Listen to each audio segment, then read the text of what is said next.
Okay, so today's all about hitting your protein goal, and I know a lot of women struggle with this, so I thought it was quite important, and I wanted to kind of get it done sooner rather than waiting for next week, hence why I'm doing it today. So yeah, hopefully you all know your protein goals, or you should all know them. And hopefully you're doing okay with them. I know I have been monitoring you, and a lot of you have been hitting them, but not every day. So yeah, I'm just going to re-emphasize here a point on like why it's important, because I feel like a lot of people find protein a bit of a burden. So I thought this would serve as a helpful reminder as to why it's important for getting stronger. Sorry, it's a lot of writing. This isn't very visual. So yeah, I'm just going to literally read through it, and hopefully having it on the screen will just help reinforce it into your minds. So yeah, protein builds and repairs muscle tissue, obviously. So strength training, what it does is creates tiny tears in muscle fibers. And so protein provides the amino acids to repair and grow them stronger. It increases lean muscle mass. So the more lean muscle, the greater strength, and the higher our metabolism is essentially. You burn more calories even at rest. And there's another fact on the next page about that. It supports muscle protein synthesis, so MPS. Eating enough protein, especially after training, triggers muscle protein synthesis, and it's essential for building new muscle tissue. It also improves recovery, so adequate protein reduces soreness and speeds up muscle repair, allowing more consistent, intense workouts. And you'll find that if you don't eat protein, compared to when you do eat protein, you'll just feel like you have more energy, and you've just got more give in you, like during workouts. Yeah, I'm sure since you've all kind of increased your protein, you've found that you've got more energy when working out, especially. Um, it also protein prevents muscle loss. So most of the time we need the amount that I've given you just to retain the muscle that you've got. But if you are wanting to lose fat and you're in a calorie deficit, it's imperative that you eat enough protein. Especially yeah, when eating fewer calories to lose fat, protein helps protect hard-earned muscle mass. And then finally, it enhances performance, like I've just mentioned. So, proper protein intake supports strength, endurance, and training adaptations over time. So, moving on swiftly, why it helps lose fat. So, for those of you that have the goals of losing fat, it does increase metabolism, how, like I've mentioned, it has a higher thermic effect. So, the body burns 20 to 30% of protein calories just to digest it, compared to only 5 to 10% from carbs and 0 to 3% for fat. So, there's a huge difference there. So, I know there was a question raised by somebody about being worried about putting on weight when eating protein. So I'd just like them to bear this fact in mind. It really does have a higher thermic effect. And also, the more protein you eat, the less carbs and fats you're essentially going to eat. It keeps you fuller for longer, which also leads me on to my next point. It reduces hunger and cravings. So it's very satiating. As I said, it keeps you fuller and it reduces overeating and snacking. So, in turn, if you are worried about putting on weight through protein, protein and carbs have the same amount of calories per gram. So, like I say, you're probably going to end up eating less carbs or replace some of your other foods with that protein, and your body composition will thank you for it. Um, so, moving on, it also preserves lean muscle during fat loss. And so, sorry, the running club's just going past and they're really loud, so hopefully you can't hear them. Um, but yes, I was saying it preserves lean muscle mass, as I've just mentioned in the slide before, and whilst keeping your metabolism high. It improves body composition again, like I've just mentioned. So with strength training, especially, protein helps shift your body towards more muscle and less fat. So recomposing your body. And even if the scale doesn't change much, it's muscle weighs more than fat. So quite often someone will lose a certain amount of fat but gain it in muscle, and the scales won't really show for that. So always go by photos of, how you're looking, how you're feeling, how clothes are fitting as well, rather than just focusing on the scales. Because I know as women, we do like to focus on scales a lot. And then finally, protein stabilizes our blood sugar. So it slows the digestion of carbs, prevents energy crashes, and it also not stops fully, but decreases sugar cravings, which is great for fat loss. Okay, moving on. You can't tone what you don't feed. So muscles grow and get stronger when they're repaired with enough protein. So general aim is to aim for 20 to 30 grams of protein per meal and spread that intake evenly across the day because your body can only absorb so much protein in one go. So you won't want obviously 100 grams of protein all in one hit, but I think that's common sense. And combined it with strength training, again, like mentioned, this is the best result, but you're already doing that, all of you. So that's really good. This is just a quick table of, high protein foods. You should all have a list of high protein foods as well in the nutrition plans that I sent you. But this is just a quick reference. And this is one for vegetarian. So I've done it in order of well, sorry, this isn't in order, is it at all? It starts with, yeah, tempeh, lentils, or mainly tempeh and tofu. They're kind of the more bang for your buck. They're 100-gram servings there, and you get 12 grams of protein for tofu. Obviously, it's not going to match meat, chicken and fish. You're going to get a lot more. So yeah, just bear that in mind, obviously. So yeah, this is a list of the highest protein foods found in vegetarian foods, but as a kind of general rule of thumb, I would combine these foods. So obviously eating like 200 grams of lentils, that's quite a lot, but if you it's okay to have that, but if you have it time and time again, it's going to get boring. It's quite a lot of food. So it's good to mix it up. And especially as a vegetarian, I would add a protein shake in. Greek yogurt as well is just a great way to get more protein in. It tends to have about 10 grams of protein per 100 grams, and 100 grams isn't actually that much in a bowl. So that's a good way to get it in. Um, yeah, but the protein shake, I would say, even if you're not vegetarian and you're struggling to hit your protein goal, start your day with a protein shake, and that will just get it up there.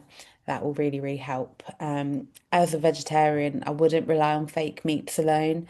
So yeah, do mix whole foods with other kind of fake meat supplements and also protein shake as well. That will really help. And then this is probably you're going to be your go-to page here. So you might want to screenshot it if you're watching it on a record. So simple habits to hit your protein target. So like I said, add a scoop of protein powder to oats or smoothies. Get it in at breakfast. Like make sure you're all hitting some kind of protein, at least 20 grams of it at breakfast time. Keep high protein snacks ready. So again, like mentioned, yogurt, like Greek yogurt's my go-to. Boiled eggs, not everyone likes a boiled egg, but they are quite handy and they can be ready-made in the fridge. Things like edamame. You can make your own like protein balls and things like that. I'll just watch out for like additional calories because they tend to have quite a lot of added fats through like seeds and nuts, which are all good stuff. But just be aware of the calorie amount in those kind of things. Make protein the base of every meal. So include 20 to 30 grams of protein per meal and 15 to 25 grams post workout as well for best results because to make the best of our workouts, essentially, we want to be hitting our bodies with protein straight after. When I say straight after, I would say, 30 to 60 minutes after. So you have a bit of time to like prep your meal. Um, get that ready. But yeah, if you, let's say you hit 25 grams of protein for breakfast, lunch, and dinner, that's 75 grams already. And then any snacks in between should fill that up and bump it up to 90 grams, 100 grams plus. Don't fear repetition. Consistency wins. I know it can get boring eating the same thing over and over. Obviously, you can mix up your food, but with protein, like I tend to just have quite similar, same things because I know, yeah, I know what's high in protein and I know what I enjoy. So I mix things up with like chicken, beef, fish, eggs as well. Um, and yeah, just sometimes repetition is just a good way to get to where you want to get to with your goal. And then when you're building your plate, you want to think protein first at every meal. So, like I've just mentioned, try and get 20 to 30 grams of protein per meal and always base your meal around that protein. So, try your best. Obviously, not every meal is going to be perfect, but just try your best. Spread intake evenly throughout the day. Your body can only use so much protein for muscle building at once, like I've just mentioned already. I've already covered that. Yeah, spread it out evenly. So just a really quick one. I thought this might be useful for you all. Pre-workout nutrition. I've just added this in. This is like a whole, this could be a whole topic in itself. I'm just going to put this here as a slide just for you. You can pause and read it all, but essentially the goal is to fuel your muscles for strength and endurance, stabilize blood sugar, and prevent fatigue. So before a workout, get 15 to 30 grams of protein in. So if you're having a morning workout and you early morning and you don't want to eat protein, I completely get that. It's not the worst thing in the world if you don't want to eat. Just make sure you're getting it after, and that's going to come into the next slide. But yeah, if you can get 15 to 30 grams in beforehand, along with a complex carb, so something like oats, brown rice, quinoa, banana, that's pretty good. Whole grain bread, apple. And then you do want to mix it with a little bit of fat just to slow down digestion, and this helps to balance your energy. So, I'm sure you all know what a healthy fat is, but yeah, nuts, avocado, nut butter are examples there. And then these are just example pre-workout meals, but again, I'll let you look at that when you go through the recording.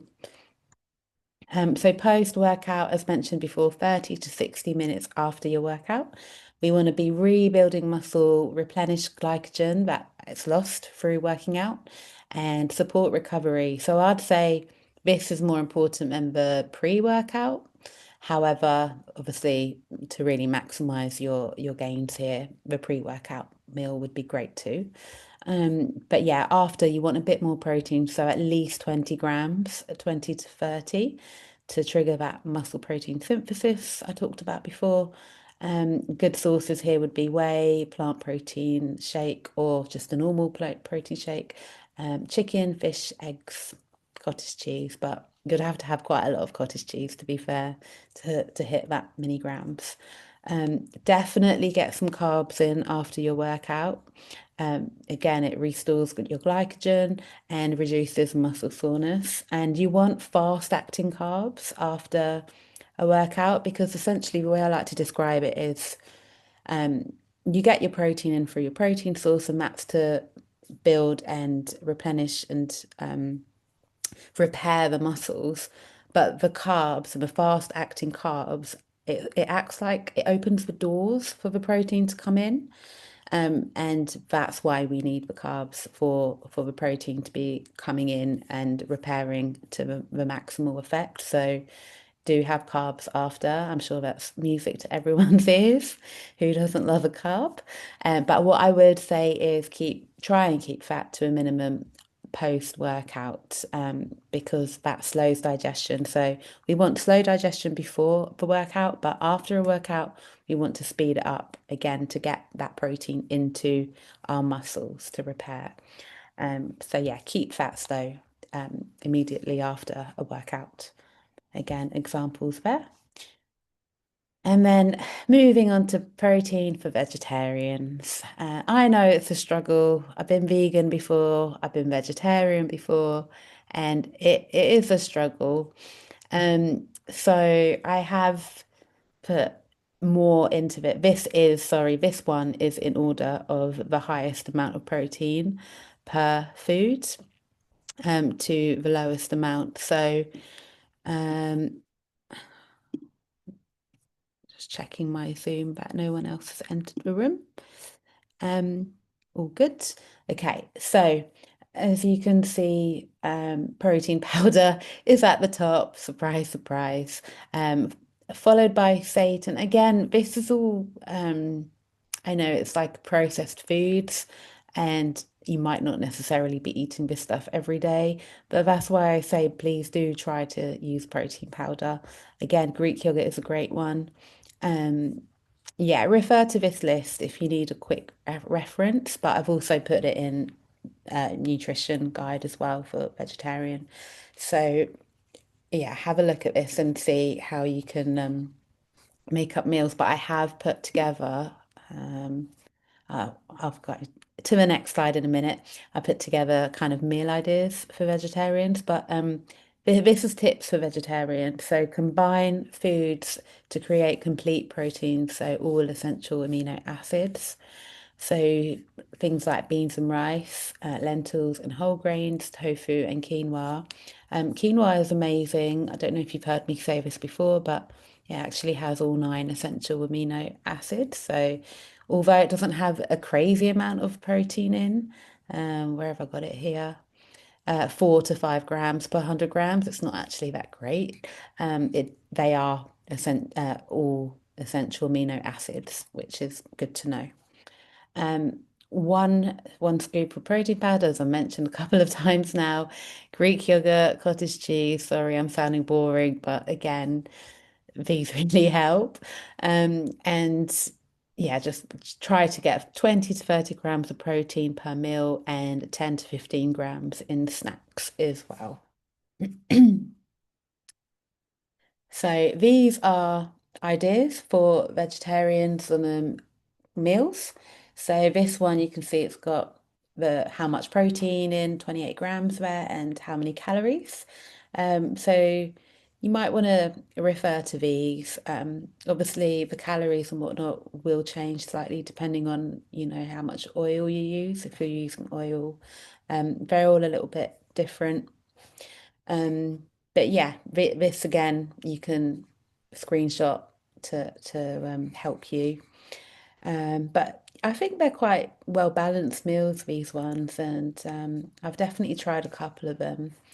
I do really enjoy tofu actually, especially in a stir fry. So that's a really nice go-to a couple of times a week. And then I've just got a few more here. So we got chili and beans and cheese, oats and protein breakfast, eggs on protein bread with cottage cheese. A good hack actually is to use, and I've said this before to some of the ladies. There's all these protein breads that have come out. Obviously, they're not going to be as great a source of protein as like your like pure proteins. But they've often got 10 grams of protein in. You can get the bagels as well with 8 to 10 grams of protein in. I think now they've even come out with wraps. I've seen in M&S they do a protein wrap as well. So these are really great ways just to boost your protein when having meals. Another thing, I was meant to bring them from the kitchen, but you can get, and I'm sure some of you might know this, you can get pasta made out of pea protein or made out of lentils, which has literally like 20 grams of protein per serving. So imagine having that with tofu or with what else could you have it with? Beans, pasta and beans. So that's kind of a good hack to boost your protein up. And it's again a bit processed, but it's actually pretty healthy. I wouldn't worry about having that on a regular basis. So that would be like a top hack. Use things like that to just boost your protein. You don't, instead of having normal pasta made of wheat, just have the pea or the lentil pasta, and I know you can get it in Aldi, and I've got a pea pasta from Waitrose, but I think Sainsbury's do it as well. So that's quite helpful to know. Um, so yeah, Q&A. I don't think someone was here, but they've had to leave. So I think it's just me. So I know there was that Q&A about being worried about putting on weight. And again, I'd just like to reiterate here that again, the more protein you eat, the less food you're going to be eating. From other sources. So you'll just end up naturally eating less carbs, or try and balance out your meals so that you have less carbs than what you'd normally eat. And if you do have protein, then focus more on getting your carbs from vegetables as well, especially cruciferous vegetables like broccoli, cauliflower, cabbage, your greens, anything very fibrous. That's going to really benefit you along with protein. Like I tried to say, fill half your plate with veg. So if you did that, had a little bit of fat on the plate, say a quarter of your plate is protein, and the rest, less than a quarter or even a quarter is carbs, then that will set you up pretty well. Really, really good balanced meal. So yeah, don't worry about putting on weight. Your body's going to feel fuller as well, so you just won't want to eat as much. But if you do find that you are putting on weight, then do let me know as soon as you discover that, and we'll have a closer look. What I would probably get you to do is just take photos of every meal and send it to me, unless you're happy to track. And then we can take that approach and have a closer look at what you're eating, and see where you might be going wrong there. But yeah, I wouldn't worry about that at all. And then in terms of protein powders, if anyone is unsure of what ones to get, let me know. But I would say if you're going to get a whey protein powder, always get isolate, not concentrate. So just check it's isolate. It's the cleanest version of whey protein powder that you can get. Unless you want to get a plant-based one, which I have just because I like the clean ingredients in them. Yeah, it's just something I prefer. So yeah, but I would not, I would definitely also recommend a whey isolate as well. Very, very good for getting your protein in, and a high quality protein as well. So yeah, I think that is everything. And good, I've managed to wrap it up in under half an hour. So, if anyone does have any questions after watching this back, then let me know. I'll stop sharing my screen now. Yeah, let me know, ladies, and I'll be happy to answer.